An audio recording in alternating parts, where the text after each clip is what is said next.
Bonjour à toutes et à tous, je suis ravie de vous retrouver dans votre magazine hebdomadaire Smart Éducation, un magazine dédié aux nouveaux métiers, nouvelles formations, nouvelles pédagogies, également aux nouvelles technologies de l'éducation. Focus aujourd'hui sur une école, que dis-je, un modèle, l'école 42 qui fête cette année ses 10 ans. La promesse à ses débuts, si vous vous en rappelez, ne ressemblait à aucune autre, c'est vrai. Former des professionnels de l'informatique gratuitement, sans condition de diplôme ni prérequis, et puis ensuite sans cours et sans professeur. 10 ans et 37 000 étudiants dans le monde. Après, nous faisons le point avec un des directeurs des 7 campus français, Géraud Vignier, directeur général de l'école 42 Perpignan, ancien étudiant d'ailleurs de l'école 42 à Paris, nous accompagne. Bonjour Géraud Vignier. Bonjour. Merci beaucoup de nous accompagner aujourd'hui dans Smart Éducation. C'est la deuxième rentrée pour l'école 42 Perpignan. Comment s'est décidée l'implantation de ce campus en Occitanie ? Alors déjà, il y a eu une volonté des collectivités territoriales d'accueillir une école 42 sur Perpignan. Puis après, il y a eu un enthousiasme en fait d'un consortium d'entreprises qui s'est porté membre fondateur sur le projet, et la magie a opéré et l'école a ouvert. Est-ce qu'il a fallu un peu de temps, je ne sais pas, pour prendre ça ? Oui, ça, le projet a été entamé juin 2019 et l'ouverture, l'accueil de la première promo était le 2 février de cette année. Une question que je me suis posée, est-ce que l'école 42 c'est un peu comme une franchise, c'est-à-dire les process sont les mêmes mais chacun a un peu son mode de fonctionnement, ou c'est pareil partout ? Non, je pense qu'on a à peu près tous le même mode de fonctionnement. Après, on a des partenaires différents, forcément des ambiances différentes au sein des campus, puisqu'il y a des fortes impacts du territoire. En pays catalan, forcément, on est plus orienté sur le sud, le soleil, les sorties et tout ce qui va avec. Mais non, toute la pédagogie est la même, peu importe le campus. On va revenir sur cette pédagogie justement, notamment sur ce modèle particulier, je le disais, sans cours, sans prof. Comment cette formation alors elle est articulée ? Alors en fait, on confie des projets avec des problématiques de code aux étudiants, et c'est à eux d'aller chercher la réponse à cette problématique en utilisant la méthode du peer-to-peer. Donc ils vont créer de l'intelligence collective. En fait, ils vont faire du partage d'intelligence collective et ils vont aller chercher les informations sur Internet et sur toutes les sources que l'on peut mettre à leur disposition pour répondre à cette problématique. Donc par projet ? C'est ça.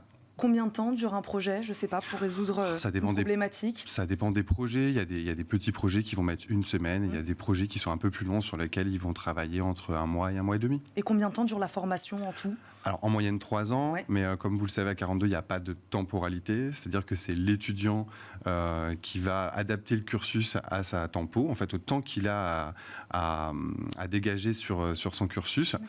Donc ça peut aller très très vite, ça peut être en 18 mois et en moyenne 3 ans.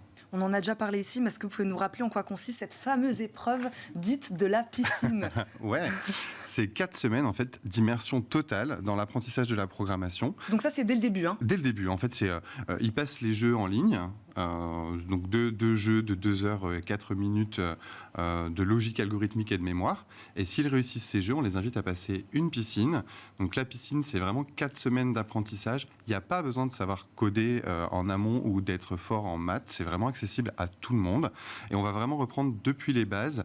Et jour après jour, avec la gamification du parcours, en fait, ils vont appréhender des problématiques de plus en plus compliquées jusqu'à savoir coder au bout des 26 jours en C. Oui, parce que c'est intéressant ce que vous dites, c'est des gens qui n'ont jamais codé. Ah, jamais. Ouais. Alors, sur le campus de Perpignan, je n'ai pas les chiffres du réseau, mais sur le campus de Perpignan, 65% de nos profils n'avaient jamais codé avant d'arriver à 42.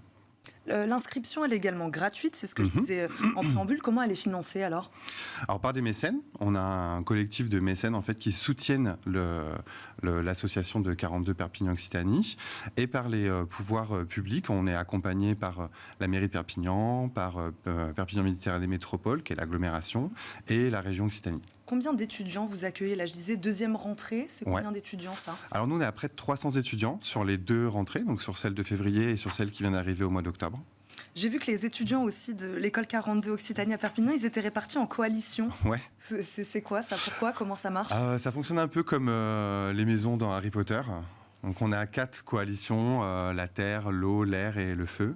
Et en fait, ils s'affrontent, ils se challengent les uns les autres, ils gagnent des points et à la fin de l'année, il y a la soirée de la plus grosse coalition. Qu'est-ce que on les ça met en crée, lumière. Comment ça vous est venu? Ça fait partie en fait de la gamification, c'est histoire de mettre un peu de jeu aussi dans le cursus et puis de les challenger entre eux. En fait, c'est du challenge positif. Donc on participe à des événements, ils gagnent des points, ils font des erreurs, ils perdent des points, ils corrigent des gens, ils gagnent des points. Donc en fait, tout est un échange. C'est un peu comme des quêtes dans un jeu vidéo qu'ils doivent réaliser un peu tous les jours. Donc on a parlé de codage, on a parlé d'informatique. En gros, ces profils-là, ils sont formés à quoi? Devenir développeur web, c'est ça? Oui, tout ce qui va être expertise en technologie numérique, donc la programmation, la data science, l'UX design, donc vraiment tout ce qui va toucher au spectre de l'expertise en technologie numérique. Et il y a des besoins aujourd'hui sur ces métiers.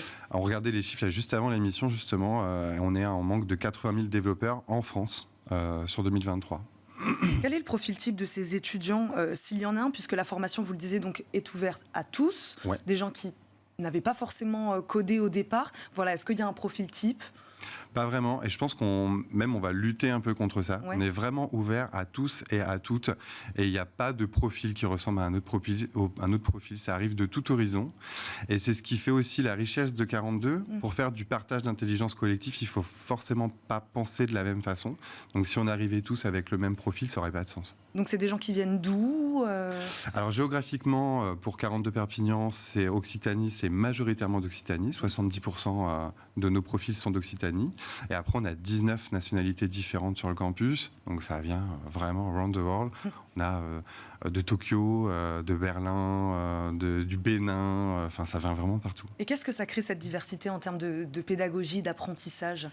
Alors, je ne sais pas si ça apporte quelque chose sur la pédagogie, mais en termes d'apprentissage, en fait, ça ouvre vraiment les portes à tout. Ça parle multilingue sur le campus. C'est très, très riche. Le combat de la parité, par contre, Jérôme Vignet, c'est vrai qu'il n'est pas encore gagné. Hein. Non, il est loin d'être gagné. Comment vous expliquez que le codage, c'est encore un secteur hyper masculin? Je pense qu'on va voir les chiffres s'afficher. Je crois qu'on est sur une vingtaine de % de filles sur la première, peut-être un peu moins d'ailleurs sur cette deuxième rentrée. On est en moyenne à 15% de présence féminine, les deux promos confondus. On avait 23% sur la première et un peu plus de 10% sur la deuxième.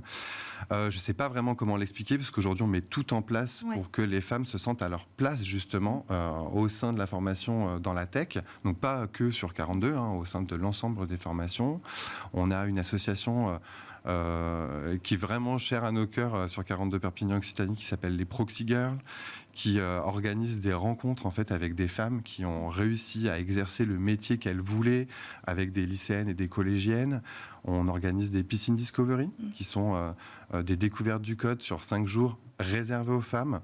Je pense vraiment qu'il faut qu'elles se sentent en sécurité dans ce type de formation, vraiment qu'elles se disent que c'est fait aussi pour elles. Parce que ce que vous dites, c'est donc qu'il y a un travail à faire en amont, en fait, pour les attirer. Ouais, vraiment. Du côté des entreprises aussi, peut-être, vos entreprises partenaires, aussi, elles ont un travail à faire là-dessus. Elles bossent aussi tous les jours à nos côtés. D'ailleurs, on essaye au maximum de créer des liens avec les femmes qui sont dans les entreprises avec lesquelles on travaille, pour qu'elles viennent présenter le métier et découvrir aussi les étudiantes sur place, leur dire qu'elles ont potentiellement un avenir aussi chez eux.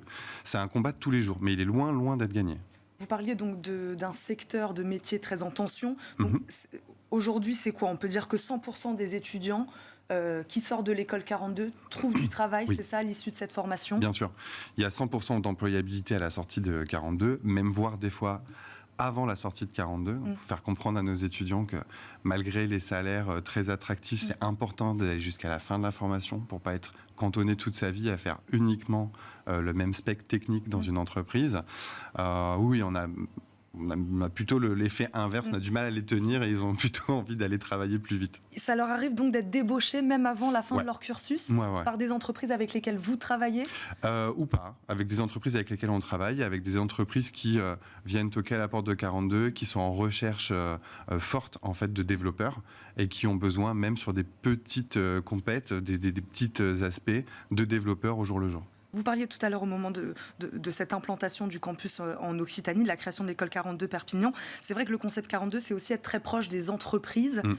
Comment ça se passe? À quoi ressemble le vivier d'entreprises dans le sud de la France? On parle ici beaucoup de start-up, c'est vrai, dans la région parisienne. Est-ce que c'est pareil? Est-ce que les entreprises sont les mêmes? Alors nous, on n'a pas vraiment de profil start-up, en tout cas sur les partenaires de 42 Perpignan Occitanie. On a Veolia, qui est notre MECEM Premium, qui est là au jour le jour avec nous. Et après, on a plein de petites entreprises qui n'ont pas forcément de lien direct avec la tech, qui peuvent être dans le bâtiment, en maçonnerie, en plomberie, mais qui voient déjà les aspects futurs de la tech sur leur métier, notamment avec l'intelligence artificielle.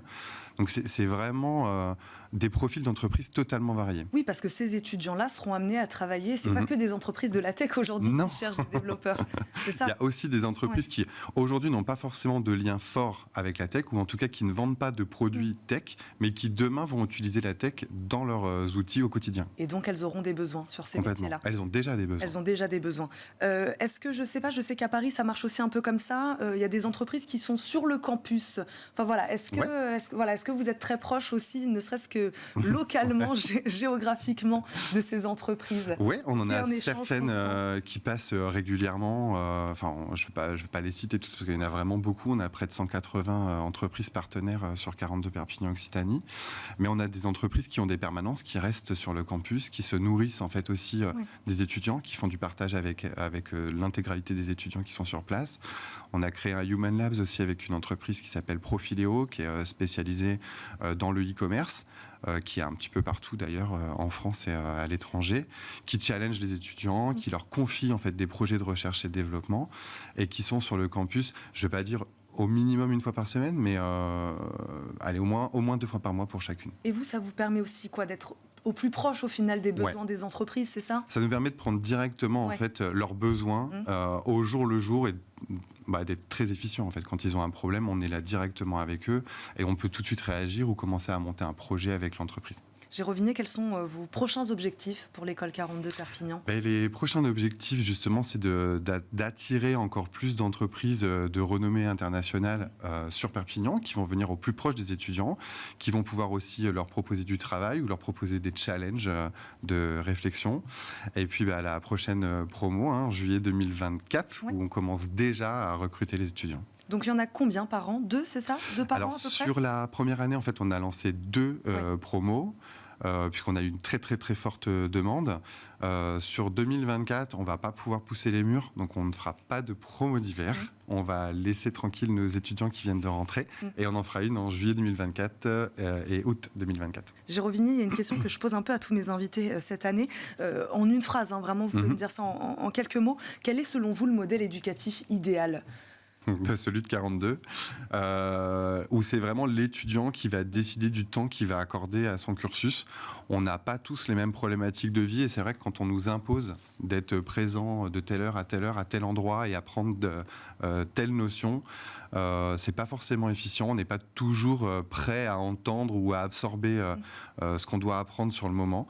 Donc un modèle basé sur l'autonomie. Ouais, voilà, c'est ça. Basé sur l'autonomie, où il n'y a pas de contraintes horaires, où on peut travailler en échange avec les autres, et où surtout on ne fait pas un transfert de connaissances, mais où la connaissance, on va la chercher. Merci Jérôme Vignet d'avoir répondu à nos questions aujourd'hui, de nous voir depuis Perpignan. Je rappelle, vous êtes le directeur général de l'école 42 Perpignan. Merci beaucoup d'avoir été avec nous dans Smart Education. Merci à vous de nous avoir suivis. On se retrouve très vite pour un nouveau numéro de Smart Education. À très vite sur Bismart. Ciao.